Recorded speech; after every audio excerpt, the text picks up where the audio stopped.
ابھی اس میں ہمارا کوئی کمال نہیں ہے، لیکن یہ ایک اللہ تعالیٰ کی آپ سمجھ لیں کرم ہے کہ ہم ایک ایسے علاقے میں رہتے ہیں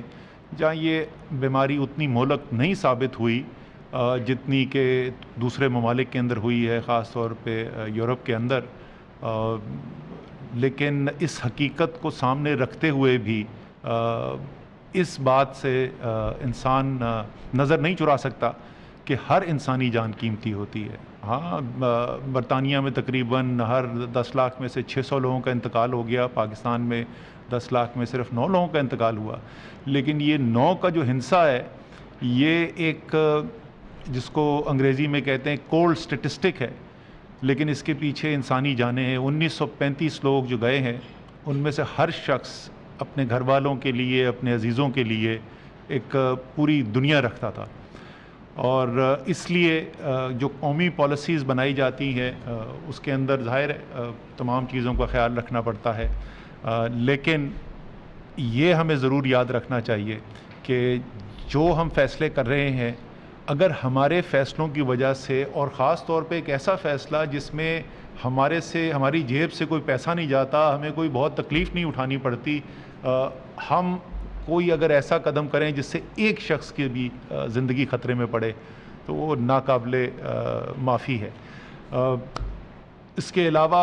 ہم آپ کو تھوڑا سا بات کریں گے، اگلی والی سلائڈ پہ جائیں. یہ آپ ٹی وی پہ نہیں دیکھ سکتے لیکن میں ان کو بولتا رہوں گا اگلی سلائڈ پہ جائیں کیونکہ میں نے کچھ نوٹس یہاں پہ لکھے ہوئے ہیں. ہماری کیا اسٹریٹجی رہی ہے ابھی تک، ہماری کیا اسٹریٹجی رہی ہے اور اب ہم کہاں پہ کھڑے ہوئے ہیں؟ لوگ اس کے اندر بڑی کنفیوز ہو جاتے ہیں، لیکن بنیادی جو اسٹریٹجی ہے اس میں پہلے دن سے اور آج تک کوئی تبدیلی نہیں ہے. کیا اسٹریٹجی ہے؟ اس کے 3 جز ہیں، 3 بنیادی حکمت عملی کی چیزیں ہیں. وبا کے پھیلاؤ کو کم کرنا ہے، اس کو مکمل طور پہ روکا نہیں جا سکتا، دنیا نے وہ کوشش کر کے دیکھ لی اور آپ نے دیکھا ہے دنیا میں ہر جگہ یہ وبا پھیلی ہے، لیکن اس کے پھیلاؤ کی رفتار میں کمی کرنی ہے. اور کتنی کمی کرنی ہے؟ اتنی کمی کرنی ہے کہ ہمارا صحت کا نظام مفلوج نہ ہو جائے. پہلے ایک براڈ بیسڈ لاک ڈاؤنز کیے گئے، وہ ساری دنیا جو ہے اس حکمت عملی سے آہستہ آہستہ آگے آ گئی. مہینوں کے لیے اور سالوں کے لیے قوموں کو بند نہیں کیا جا سکتا، لیکن وبا کا پھیلاؤ کو روکنا ابھی بھی ہماری اولین ترجیح ہے. یہ مجھے کچھ لگتا ہے کہ کچھ بحث سے ایسا لگتا ہے کہ اب ہم یہ کہہ رہے ہیں کہ اس کے وبا کے پھیلنے کا کچھ نہیں کیا جا سکتا. یہ بالکل غلط سوچ ہے. 2 جو سب سے اہم حصے ہیں اس وبا کے پھیلاؤ کو روکنے کے لیے آج جس کے اوپر کام ہو رہا ہے، اس میں سب سے پہلا اور ہمارا سب سے جو طاقتور ہتھیار ہے ایک بحیثیت من حیث القوم، وہ ہے کہ جو ڈاکٹر صاحبان نے ہمیں حفاظتی تدابیر بتائی ہیں ہم ان پر عمل کریں. ان کی تشہیر بے تحاشا کی جا چکی ہے. ہیلتھ منسٹری نے باقاعدہ گائیڈ لائنز بنائیں، ہمارے انفارمیشن کے لوگ ہیں انہوں نے یہی گائیڈ لائنز جو ہیں وہ پاکستان کے ہر شہری تک پہنچائیں اور بار بار پہنچائیں. اور سب سے زیادہ کامیاب طریقہ کار یہی ہے کہ ہم اپنے طرز عمل کے اندر تبدیلی لائیں اور خود ہم یہ حفاظتی تدابیر کو اپنائیں. لیکن یہ نہیں ہو سکتا کہ حکومت یہ دیکھے کہ لوگ جو ہیں وہ حفاظتی تدابیر نہیں اپنا رہے، وہ نہ صرف اپنی زندگی اور اپنی روزگار خطرے میں ڈال رہے ہیں بلکہ باقی سب کی بھی زندگی اور روزگار خطرے میں ڈال رہے ہیں اور کچھ نہ کیا جائے. اسی لیے پہلے کئی دفعہ تنبیہ کرنے کے بعد سب سے پہلے تو آگاہی دی گئی اور بار بار آگاہی دی گئی، پھر اس کے بعد تنبیہ کی گئی، پھر آخری جو NCC کی میٹنگ ہوئی تھی اس کے اندر فیصلہ کیا گیا، جو وزیر اعظم جس کو قیادت کرتے ہیں، جس کے اندر تمام وزرائے اعلیٰ موجود تھے، آزاد کشمیر کے وزیر اعظم تھے، اور انتظامی جو ہماری مشینری ہے ان کو احکامات جاری کیے گئے کہ جہاں پر حفاظتی تدابیر پر عمل ہوتا ہوا نظر نہیں آ رہا وہاں پر انتظامی کارروائی کی جائے. اور آپ نے پچھلے چند دنوں کے اندر دیکھا ہوگا بڑی پیمانے کے اوپر انتظامی کارروائیاں بھی کی گئی ہیں، دکانیں سیل کی گئیں، مارکیٹس بند کی گئیں، ٹرانسپورٹ کے اندر جہاں وائلیشن ہو رہی تھی SOP کی وہاں پر اقدامات کیے گئے. یہ ہم خوشی سے نہیں کر رہے، یہ کسی ڈپٹی کمشنر کو، کسی پولیس کے IG کو شوق نہیں ہے کہ وہ آپ کے ساتھ جا کر یہ کرے، لیکن یہ ان کی ذمہ داری ہے اور بڑی بھاری ذمہ داری ہے، اور آخر میں بات کروں گا کہ کس طریقے سے وہ ذمہ داری کو پورا کر رہے ہیں کہ پاکستان کے جو 21 کروڑ لوگ ہیں ان کی بحیثیت مجموعی ان کی صحت کی حفاظت کی جائے. یہ ایک بہت بڑی ذمہ داری اس وقت ان کے کندھوں پر ہے. تو میں ان تمام لوگوں سے جو اس انتظامی کارروائی کے وجہ سے جن کے اوپر ایکشن لینا پڑا ان سے بھی اپیل کروں گا کہ خدا را یہ آپ ہی کی بھلائی کے لیے کر رہے ہیں، یہ آپ کے دشمن نہیں ہیں، یہ آپ کی بھلائی کے لیے کر رہے ہیں، اور ان کو نہ مجبور کریں. ہم چاہتے ہیں اور یہ بھی چاہتے ہیں کہ سب کو روزگار کمانے کا حق ہو، سب کا زندگی کا پہیہ چلتا رہے،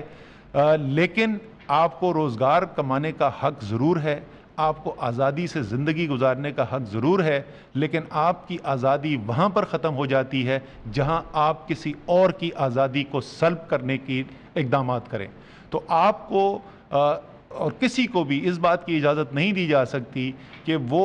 اتنے بڑے بڑے فیصلے ہوئے تمام NCC کے لیول کے اوپر، تمام چیف منسٹرز، پرائم منسٹر نے مل کے کہ آپ کے لیے روزگار کے مواقع جو ہیں اس کو کھولا جائے، اور ایک سادہ سی چیز کہ حفاظتی تدابیر کو ساتھ خیال رکھے. یہ تو سب سے اولین ترجیح یہ ہے. اس کے علاوہ ہم نے یہ کہا تھا کہ مقامی جگہ پہ نشاندہی کر کے جہاں کیسز زیادہ نظر آئیں وہاں پر بندشیں بھی کی جائیں، لاک ڈاؤن کیے جائیں. اور اس وقت پاکستان کے اندر 884 مختلف مقامات پر یہ لاک ڈاؤن ایکشنز ہوئے ہیں، اور تقریباً 2 لاکھ سے زیادہ آبادی جو ہے وہ اس کی وجہ سے اس کے اثر میں آئی ہے. لیکن پھر میں وہی کہوں گا، 2 لاکھ لوگوں کے لیے جو مشکل پیدا ہو رہی ہے وہ ایک طرف، اور 20 کروڑ سے زیادہ لوگوں کی زندگی کی اور صحت کی حفاظت کرنا دوسری طرف، وہ زیادہ مقدم ہے. تو یہ ایک تو ہمارا کام جو ہے یہ پہلے دن سے اسٹریٹجی تھی، یہ آج بھی ہے اور یہ چلتی رہے گی. دوسری،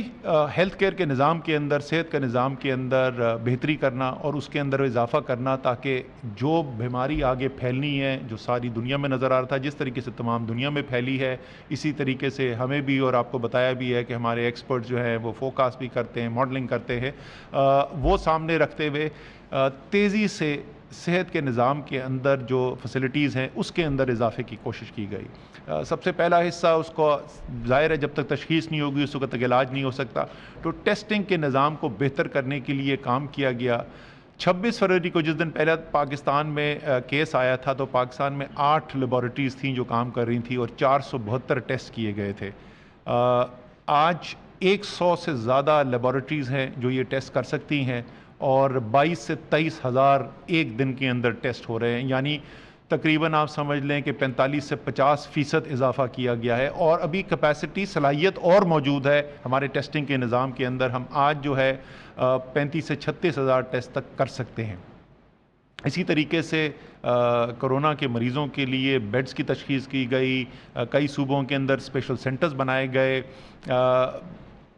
وینٹیلیٹرز، جو سب سے زیادہ مشکل چیز کہ آخر میں مریض جب سیریس ہو جائے تو اس کو پھر آکسیجن کی ضرورت پڑتی ہے، اور آکسیجن کے بعد جو ہے وہ ICU میں اس کو وینٹیلیشن کے اوپر ڈالنا پڑتا ہے. تو سب سے زیادہ جو ضروری سمجھا گیا وہ یہ ہے کہ وینٹیلیٹر جو پاکستان کے اندر کم تھے اس کے اوپر کام کیا جائے. اور آج کی صورتحال یہ ہے کہ شروع میں تو جو ملک کے اندر موجود تھے وینٹیلیٹرز، ان میں سے کچھ جو ہیں وہ ڈیڈیکیٹ کر دیے گئے کرونا کے مریضوں